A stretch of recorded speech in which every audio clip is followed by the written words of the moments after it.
Kasi, di ba favorite mong skin lagi yung kulay pula sa mga laro natin?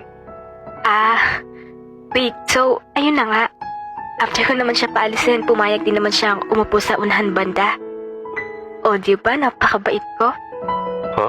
Paano ko naging mabait? Kasi di ba, pinaupo ko siya sa harapan. Eh di mas kita niyo yung mga sinusulat dun.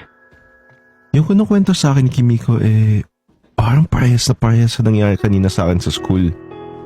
Bakit parang iisang tao lang sila ni Kimiko? Saan ka nga pala nag-aaral, Kimiko? Bakit? Susunduin mo ba ako? Lo, napakalayo ng QC eh. Hindi mo naman pala ako susunduin eh. Secret lang muna kung saan yung school ko. Lo, sige. Anong kulay na lang ng uniform nyo? Eh di puti. Lahat naman ng uniform kulay puti ah. Hindi yung iba nga kulay gray eh. Basta, mostly dito sa QC puro puti uniform. Gusto ko siya tanungin ng diretso. Kaso, natatakot ako na baka nga siya yun. Pag nalaman niya kasi nga ako yung binubuli niya, baka iwan niya ako. Hindi ko kaya na mawala yung isang taon namin pinagsamahan.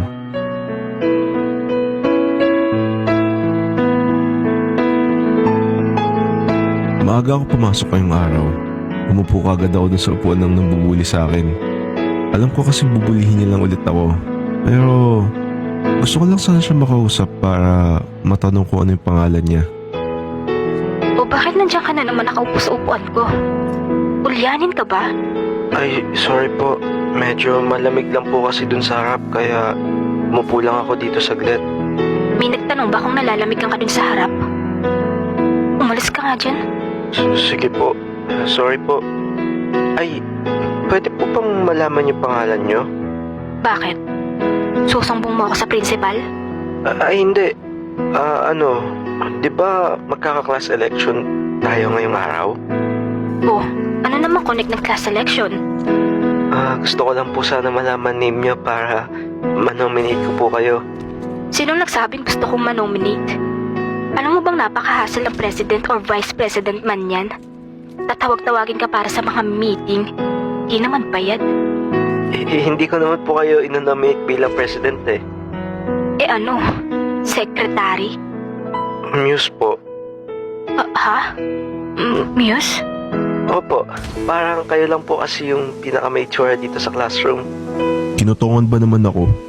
Mukhang di effective yung plano ko. Pumunta ka nga dun sa harap. Nawawalan ako ng pasensya sa'yo. Sorry po. Sige po.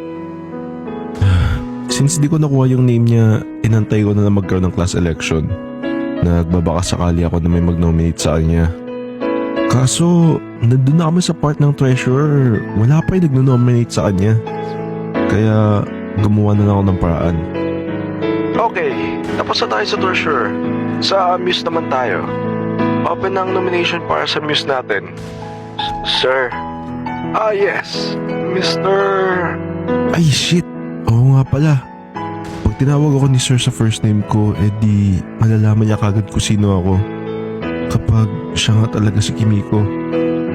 Kasuga po, sir. Yes. Mr. Kasuga. Buti na lang di talaga ako tinawag ni sir sa first name ko. Mukhang sa last name ako matatawag buong year Okay, go ahead, Mr. Kasuga. Sino ang nominate mo bilang Muse? Nakatingin lahat ng kaklase ko sa akin. Parang nagkamali ata ako ng desisyon. Sir, I nominate po yung... Ayun. Ano nga yun? Tinuro ko yung babaeng nang bully sa akin since hindi ko pa naman alam yung name niya. Pero kapag tinawag naman siya ni sir, at least na-confirm ko kung siya ba